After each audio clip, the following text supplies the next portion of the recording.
Baik tuan-tuan dan puan, kalau kita lihat di sini ada 3 tempat yang saya ada 6 tempat, 3 muka surat 3 muka surat. 3 perkataan pada muka surat 529 dan 3 perkataan lagi pada muka surat 530. Perasan tak? Jadi jumlahnya ada 6 yang saya birukan di sini. Semua kalimah tu sama je. Baik, saya nak minta tuan-puan tandakan juga.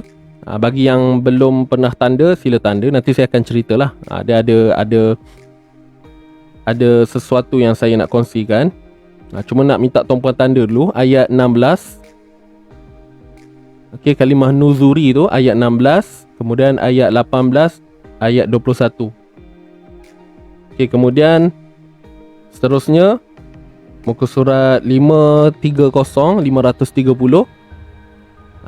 Yang saya birukan fokus pada yang saya birukan tu ayat 30, 37 dan 39. 30, 37 dan 39. Okey, baik. Jadi saya nak simpulkan secara ringkas lah. Untuk 6 perkataan ini yang tuan-puan tanda pada Quran sebentar tadi ni, 6 perkataan ini kita boleh baca dengan 2 wajah. Maksud saya kita boleh pilih tebal ataupun nipis. Kita boleh baca tebal ataupun nipis pada 6 kalimah ini.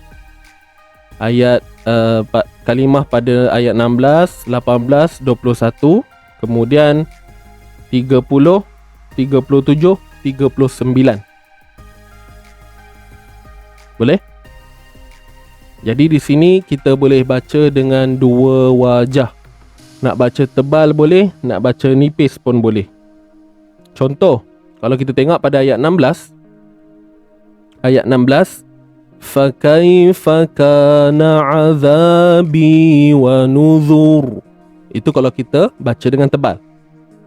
Dalam sepanjang pembacaan kita tadi, semua di sini saya baca dengan nipis. Semua di sini saya baca dengan nipis. Fakaifa kana azabi wa nuzur. Nuzur. Kalau tebal, nuzur. Nuzur, nipis. Nuzur, tebal. Jadi untuk membezakan tebal ataupun nipis ni, hanya dia punya peranan tu pada pangkal lidah kita lah. Kalau pangkal lidah kita terangkat, maka teballah ra kita. Kalau pangkal lidah kita merendah, maka nipislah ra kita. Tapi nak nipiskan ra ni dia kena orang kata apa, bersungguh sikit lah nak buat tu. Ra pun bersungguh juga. Okay, dua-dua tu kita kena bersungguh. Cuma untuk ra nipis ni, kita kena pastikan dia nak jadi nipis tu, nak bagi cun nipis dia tu, kena orang kata apa, kena pastikan kita punya rahang ni betul-betul merendah kan. Sebab kita sinonim baris bawah ni dengan baris bawah kan, ki. Contoh macam kat sini, walaqad yassarnal qur'ana lidzikri fahal mim muddakir. Muddakir, dakir, nuzur gitu. Baik, saya tak nak cerita, saya bukan nak cerita panjang kat sini lah. Nak cerita yang warna biru ni tadi. Semua perkataan ni ada 6 ni, semuanya kita boleh baca dengan 2 wajah. Boleh baca tebal, boleh baca nipis.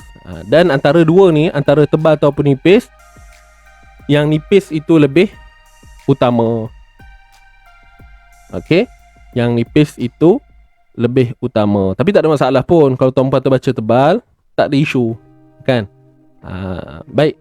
Jadi kenapa dia boleh jadi 2 wajah kat sini tuan-puan? Timbul apa soalan kan? Kenapa boleh jadi 2 wajah? Baik. Sebentar saya buka dulu. Okey, tengok kat sini.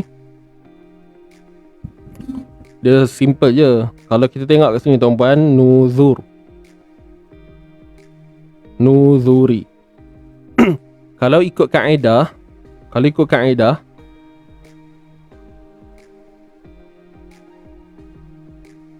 dibaca tebal kerana terdapat huruf berbaris hadapan. Betul tak? Sebelum ra.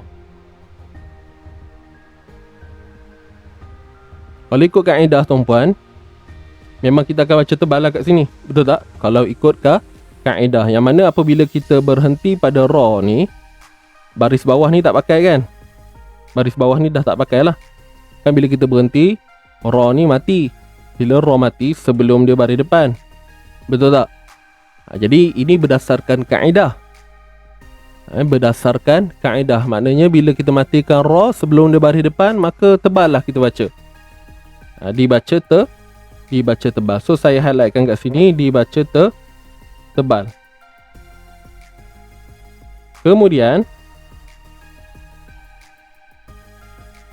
Kemudian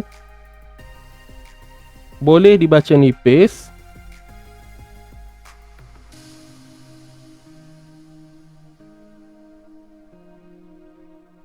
kerana asal ejaan kalimah ini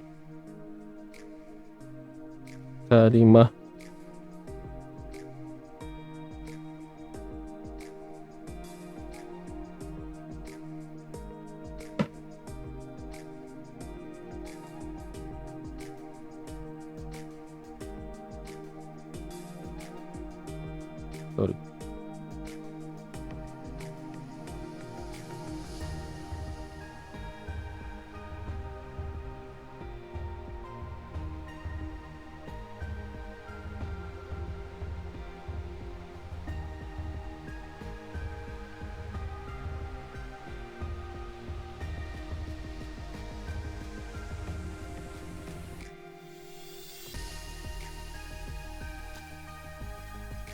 Tetapi huruf ya tersebut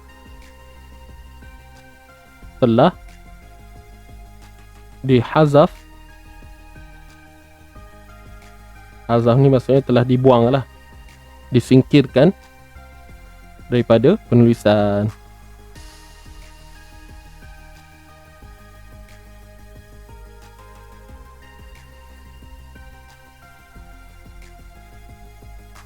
Boleh faham tak ayat ni? Ke pening? Boleh dibaca nipis kerana asal ejaan kalimah ini adalah nuzuri. Kalau ikut kalimah ni tuan-puan, asal ejaannya ialah nuzuri. Ada ya kat sini. Nuzuri. Tetapi pada resam, pada penulisan, ianya memang sudah tidak ada lah. Dia memang sudah tidak ada. Boleh faham? Sudah tidak ada. Memang pada kalimah memang dia akan dieja macam yang kita lihat sekarang lah. Kita tak perlu pun tambah huruf ya tu. Cuma di sini nak point dia, nak bagi tahu bahawa kenapa bacaan nipis itu dibenarkan, nak menunjukkan bahawa kalimah asal ini adalah nuzuri, terdapatnya huruf ya mahzufah. Huruf ya yang telah dihazaf pada penulisan, yang dibuang pada tulisan, dah tak ada dah. Boleh faham kan? Ni kalau yang dah ikut kelas sebelum-sebelum ni, Amito ke Kito ke, insyaAllah faham lah. Dan saya rasa yang tak pernah ikuti pengajian khusus perbincangan ra ni pun rasa boleh faham apa yang saya maksudkan ni. Kita bukan nak cari mana pergi ra tu, bukan. Itu bukan tugas kita. Cuma apa yang nak disampaikan hanya nak bagi tahu kenapa boleh dibaca dengan nipis. Itu sahaja. Okey, jelas tak? Tak ada apa pun. Itu je. Boleh dibaca nipis kerana terdapat huruf ya pada asal kalimah ataupun pada asal ejaan bagi kalimah ini. Tapi ya ni dah tak ada, tidak diletakkan pada tulisan. Okey, jadi boleh baca tebal kerana memang kaedah dia gitu. Bila kita matikan ra kan, bila kita tengok ni sebelum dia baris depan. So betul lah. Okey, kita boleh baca dengan tebal. Boleh dibaca dengan nipis. Sebab apa? Sebab yang saya ceritakan tadi, kerana asal kalimah adalah terdapatnya huruf ya. Okey, boleh. Jadi kesimpulan dia, kenapa nipis tu lebih utama? Kenapa nipis tu lebih utama? Kerana sebab macam mana nak kita nak, macam mana yang lebih utama tu diambil kira. Faham tak? Sekarang ni kita boleh baca tebal, boleh baca nipis kan. Tapi kenapa nipis tu menjadi orang kata apa, aulanya, keutamaannya, lebih utama baca dengan nipis, nepis pula, dibaca dengan nipis. So diambil kira, tengok sebab mana yang paling banyak, sebab apa yang, sebab ataupun alasan mana yang paling banyak. Baik, boleh dibaca tebal kerana ada satu alasan je, sebab sebelum dia beri depan. Tetapi untuk untuk yang dibaca nipis ni ada dua alasan. Pertama, dengar baik-baik pertama, sebab penulisan asal ni tadi adalah terdapat huruf ya. Itu alasan pertama. Kemudian alasan kedua, ra ini sendiri memang berbaris bawah. Kan kita tahu huruf ra kalau berbaris bawah baca nipis kan. Jadi dia ada dua alasan. Dia ada dua alasan kat situ. Ra baris bawah, baca nipis. Walaupun kita berhenti kan, kita berhenti memanglah kita tak tengok ada baris bawah tu. Tapi dia ambil point tu kerana ra berbaris bawah. Kemudian dalam masa yang sama melihat pada asal kalimah ini yang mana terdapatnya huruf ya yang telah dibuang pada penulisan. Boleh? Jelas ke tuan-tuan dan puan? So kita baca dengan tebal boleh, baca dengan nipis pun boleh. Tetapi nipis itu lebih baik, lebih utama. Sebab apa? Sebab alasan untuk baca nipis tu lebih banyak daripada alasan untuk membaca dengan tebal.